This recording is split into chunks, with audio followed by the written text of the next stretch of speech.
নমস্কাৰ এই মুহূৰ্তত আহি পৰিছে ৰাজ্যখনৰ বাবে খন্দিয়াৰ কেইবাটাও বিগ ব্ৰেকিং নিউজ। আজি 11 ফেব্ৰুৱাৰী অসমৰ লগতে ভাৰতৰ বিভিন্ন প্ৰান্তৰ পৰা খন্দিয়াৰ কেইবাটাও খবৰ আহি পৰিছে। এই মুহূৰ্তত জনাই আছো এটা ব্ৰেকিং নিউজ। নিজৰ ব্যক্তিগত কথা পাহৰি অলপ জনসাধাৰণৰ কথা ভাবিব লাগে এইখন চৰকাৰে। আজি ডাঙৰ মন্তব্য কৰিছে গৌৰৱ গগৈয়ে। এই মুহূৰ্তত জনাই আছো ডাঙৰ খবৰ, পলিটিক্যাল বিগ ব্ৰেকিং নিউজ। এবাৰ নিজৰ ব্যক্তিগত কথা পাহৰি অলপ জনসাধাৰণৰ কথা ভাবিব লাগে বুলি মন্তব্য কৰিছে গৌৰৱ গগৈয়ে। আজিৰ তাৰিখৰ চৰকাৰ অকল গুৱাহাটী কেন্দ্ৰিক এই বিস্ফোৰক অভিযোগ উত্থাপন কৰিছে গৌৰৱ গগৈয়ে। গৌৰৱ গগৈয়ে লগতে কয় যে মুখ্যমন্ত্ৰীৰ চকু অকল গুৱাহাটীৰ ওপৰত। নিজৰ ব্যক্তিগত কথা পাহৰি অলপ জনসাধাৰণৰ কথা ভাবিব লাগে বুলি মন্তব্য কৰিছে গৌৰৱ গগৈয়ে।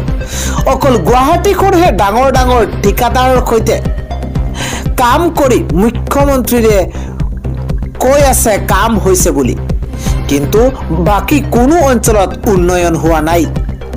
মুখ্যমন্ত্ৰী আৰু বিজেপি চৰকাৰক এইদৰে ক্ষুদ্ৰ সমালোচনা কৰিছে গৌৰৱ গগৈয়ে। আন এটা গুৰুত্বপূৰ্ণ খবৰ হৈছে বিৰোধী একেলগ নহলে দল নালাগে, দেখি নাথাকিব। দিল্লীত আজিৰ পৰা প্ৰায় 13 বছৰ আগতে আম আদমি পাৰ্টিৰ জন্ম হৈছিল। জন্মৰ পিছতে আম আদমি পাৰ্টি কিয় ইমান জনপ্ৰিয় হৈ পৰিছিল? দলীয় ৰাজনীতিৰ সম্প্ৰতি কেনে এক পংকিলতাত পতিত আমি সকলোৱে দেখিছো। ভাৰতৰ স্বাধীনতা আন্দোলনৰ নেতৃত্ব দিয়া কংগ্ৰেছৰ বৰ্তমান কি অৱস্থা সেইটো আমি দেখিছো। বৰ্তমানৰ ৰাজনৈতিক পৰিস্থিতিটো কি? বিজেপি এটা হিন্দুত্ববাদী দল। আজি তেওঁলোকৰ চাৰিওফালে জয় জয় ময় অৱস্থা, কিন্তু কোনো প্ৰগতিশীল চিন্তাৰ লোকে বিজেপিক সমৰ্থন কৰিব নোৱাৰে। বামপন্থী দলৰ শক্তি এতিয়া সীমিত। তেওঁলোক এক সময়ত ভাৰতৰ 3খন ৰাজ্যত শাসনত আছিল। এতিয়া সি গৈ মাত্ৰ এখন ৰাজ্যত সীমাবদ্ধ হৈছে গৈ। যদিও এতিয়াও ভাৰতৰ অতত তেওঁলোকৰ সংগঠন আছে, কিন্তু এটা ৰাজনৈতিক শক্তি হিচাপে তেওঁলোক এতিয়া আৰু সিমান শক্তিশালী হৈ থকা নাই। তেওঁলোকৰ এতিয়া আগৰ আকৰ্ষণ নাই। এনে এটা পৰিস্থিতিত আন্না হাজাৰেৰ নেতৃত্বত গঢ়ি উঠা ইণ্ডিয়া এগেইনষ্ট কৰাপশ্যন আন্দোলনৰ পৰা আম আদমি পাৰ্টিৰ জন্ম হৈছিল।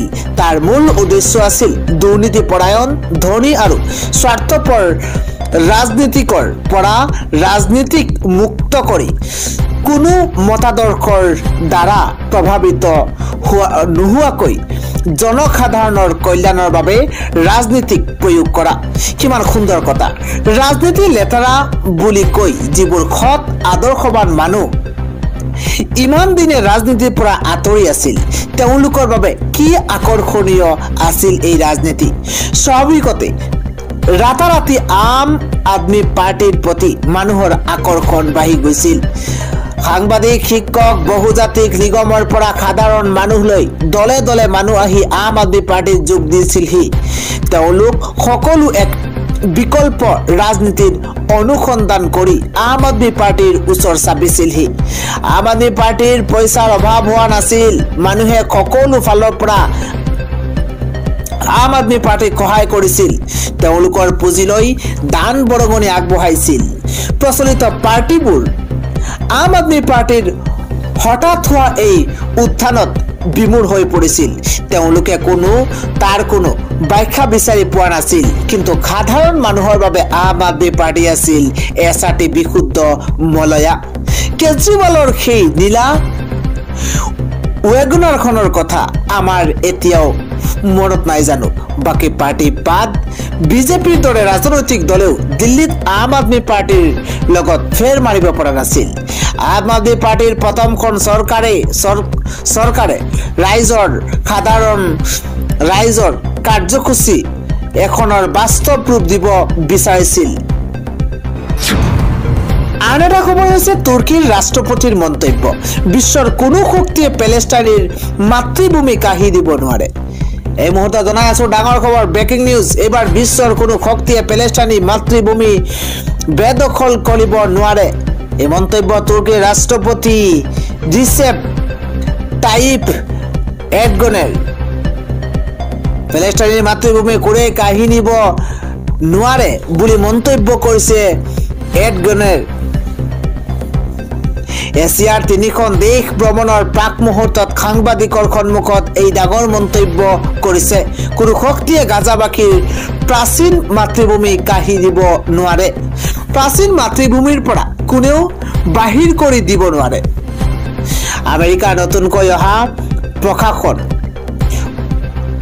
কোৱা কথাৰ কোনো গুৰুত্ব নাই আপকিয়াকৈ ডোনাল্ড ট্ৰাম্পক সকিয়াই দিছে তুৰ্কীৰ ৰাষ্ট্ৰপতিগৰাকীয়ে বিশ্বৰ কোনো শক্তিয়ে প্যালেষ্টাইনৰ ভূমিক বেদখল কৰিব নোৱাৰে আন এটা খবৰ হৈছে 20 বছৰত ভৰি দিছে খদ অসম গৰিয়ামৰীয়া দেশী জাতীয় পৰিষদে 20 বছৰত ভৰি দিছে খদ অসম গৰিয়ামৰীয়া দেশী জাতীয় পৰিষদে 19 সংখ্যক কেন্দ্ৰীয় প্ৰতিষ্ঠা দিৱসত এইবাৰ আয়োজন কৰে বৰপেটা জিলাৰ ভেল্লাত দুদিনীয়া বৰ্ণাঢ্য কাৰ্যসূচীৰে আয়োজন কৰা হৈছে এইবাৰৰ কাৰ্যসূচী অসমৰ জাতীয় স্বাৰ্থৰ উপৰিও বিভিন্ন জাতি জনজাতিৰ জনগোষ্ঠীৰ সৈতে একতা ঘৰ দিয়াই লক্ষ্যৰে আগবাঢ়িছে গৰিয়ামৰীয়া দেশী জাতীয় পৰিষদে 8 ফেব্ৰুৱাৰীত সফলতাৰে সামৰণি পৰে কেন্দ্ৰীয় প্ৰতিষ্ঠা দিৱস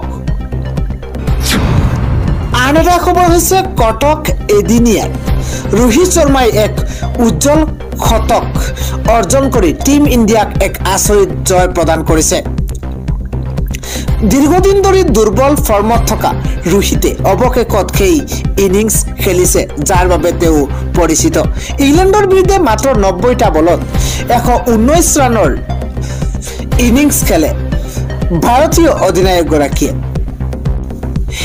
এই ইনিংছত তেওঁ 7টা 6 আৰু 12টা 4 কৰিবলৈ সক্ষম হৈছে এই ইনিংছৰ পিছতে ৰোহিতে অতি আবেগিক হৈ পৰিছে শতক অৰ্জন কৰাৰ পাছতে বিসিসিআই ভিডিঅ' দেখা গৈছে ৰোহিত শৰ্মাক উল্লেখযোগ্য যে দীৰ্ঘদিন ধৰি ৰোহিত শৰ্মাৰ ওপৰত মানসিক চাপ আছিল অষ্ট্ৰেলিয়া ভ্ৰমণত তেওঁ দুৰ্ভাগ্যজনকভাৱে বিৰক্ত হৈছিল জানুৱাৰী মাহত বেটিঙত ব্যৰ্থ প্ৰদৰ্শনৰ বাবে তেওঁ নিজকে প্লেইং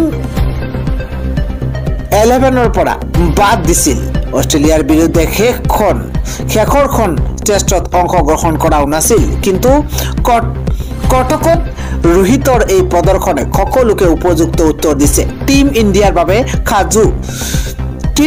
বাবে সুখবৰটো হ'ল ভাৰতীয় অধিনায়কগৰাকীয়ে চেম্পিয়ন ট্ৰফিৰ পূৰ্বে ফৰ্মলৈ ঘূৰি আহিছে আন এটা ডাঙৰ খবৰ হৈছে এইবাৰ কেনেকৈ পালন কৰিব সবে বৰাত ইছলাম ধৰ্মাৱলম্বী লোকসকলৰ বাবে এটা ডাঙৰ খবৰ কিয়নো এইবাৰ কিদৰে পালন কৰিব পবিত্ৰ সবে বৰাত মৌলানা আহমদ আলীৰ এই ডাঙৰ মন্তব্য সমাগত সবে বৰাত লাখ লাখ মুছলমান সকলে বাট চাই আছে পবিত্ৰ সবে বৰাতৰ বাবে সবে বৰাত দুটা শব্দ ভালকৈ জানি লওক আপুনি ভালদৰে সবে মানে হৈছে ৰাতি আৰু বৰাত মানে হৈছে ভাগ্য সবে বৰাত এজন মুছলমান ব্যক্তিয়ে কেনেকৈ পালন কৰিব 13 ফেব্ৰুৱাৰীত মুছলমান লোকসকলে পালন কৰিব পবিত্ৰ সবে বৰাত তাৰ ফজিলত কি সবে বৰাত পালন কৰিলে কি লাভৱান হ'ব তাৰ তথ্য জনোৱা হৈছে সবে বৰাত সম্পৰ্কে মৌলানা আহমদ আলীয়ে গুৰুত্বপূৰ্ণ মন্তব্য কৰিছে সমাগত সবে বৰাত লাখ লাখ মুছলমানে বাট চাই আছে সবে বৰাতৰ বাবে সমাগত ৰমজান সবে বৰাতৰ পাছতেই আৰম্ভ হ'ব পবিত্ৰ ৰমজান মাহ আৰু দেশৰ লাখ লাখ কোটি কোটি মুছলমান এতিয়া বাট চাই আছে পবিত্ৰ সবে বৰাত পবিত্ৰ ৰমজানৰ বাবে মাত্ৰ কেইটামান দিন বাকী আৰু তাৰ পিছতে আৰম্ভ হ'ব পবিত্ৰ ৰমজান মাহ তাৰ পিছত উদযাপন কৰা হ'ব পবিত্ৰ ঈদ আন এটা খবৰ হৈছে আল্লাহে ক্ষমা কৰিব সকলোৰে পাপ পবিত্ৰ ইষ্টাৰলৈ আহিছে লাখ লাখ মুছলমান ডাঙৰ খবৰ এই মুহূৰ্তত আল্লাহে ক্ষমা কৰিব সকলোৰে পাপ আল্লাহৰ দোৱা বিচাৰি লাখ লাখ মুছলমান সমাগত হৈছে ইস্তেমাত মুছলমানসকলে ভিৰ কৰা পৰিলক্ষিত হৈছে মধ্য অসমৰ 9খন জিলা সামৰি বিশাল ইস্তেমাৰ আয়োজন কৰা হৈছে ইস্তেমালৈ লাখ লাখ মুছলমানৰ সমাগম হোৱা পৰিলক্ষিত হৈছে শংকৰ আজানৰ পবিত্ৰ ভূমিলৈ পৰিণত হৈছে মধ্য অসমৰ নগাঁও জিলাৰ কচুৱা মধ্য অসমৰ 9খনকৈ জিলা সামৰি 3 দিনীয়াকৈ অনুষ্ঠিত হৈছে পবিত্ৰ ইস্তেমা আৰু ইস্তেমাৰ কালি আছিল দ্বিতীয়টো দিন আজি তৃতীয়টো দিন আৰু আজি আখেৰী অৰ্থাৎ অন্তিম দোৱা অনুষ্ঠিত হ'ব পুৱা 11 বজাত কালি পুৱা 11 বজাত লাখ লাখ ইছলাম ধৰ্মাৱলম্বী লোক একত্ৰিত হৈ আল্লাহৰ ওচৰত ক্ষমা প্ৰাৰ্থনা বিচাৰিছে। ইস্তেমাৰ মূল উদ্দেশ্য হৈছে হিন্দু মুছলিমৰ ভাতৃত্ববোধ বৰ্তি থকা, সমাজৰ পৰা অপায় অমংগল অপৰাধ দূৰ হোৱা, বিশ্ব শান্তি কামনাৰে আয়োজিত হৈছে এই বিশাল ইস্তেমা। পৰৱৰ্তী সময়ত চৰকাৰক তীব্ৰ সমালোচনা। এবাৰ একেৰাহে 3বাৰকৈ ভিছা বাতিল ভাৰতীয় মূলৰ আমেৰিকান এইগৰাকী সমাজকৰ্মীৰ। 2020 চনত নাগৰিকত্ব আইন কা আৰু NRC লৈ চৰকাৰক তীব্ৰ সমালোচনা কৰিছিল। সেইবাবেই 3বাৰকৈ ভিছাৰ আবেদন নাকচ কৰা হ'ল ভাৰতীয় আমেৰিকান অৰ্থনীতিবিদ তথা সমাজকৰ্মী খামা খাৱন্তৰ। খামাই লিখিছে, মোৰ বিৰুদ্ধে ৰাজনৈতিক প্ৰতিশোধ লোৱা হৈছে। তেওঁ দাবী কৰে যে কেৱল তেওঁ নহয়, মোদী চৰকাৰৰ বিৰুদ্ধে মাত মতা সকলোৱেই ৰাজকীয় ক্ৰোধত পৰিছে। মন কৰিবলগীয়া যে 2020 চনত খামা খাৱন্তে নাগৰিকত্ব সংশোধনী বিধায়ক চমুকৈ কা আৰু NRCক লৈ মোদী চৰকাৰক তীব্ৰ সমালোচনা কৰিছিল।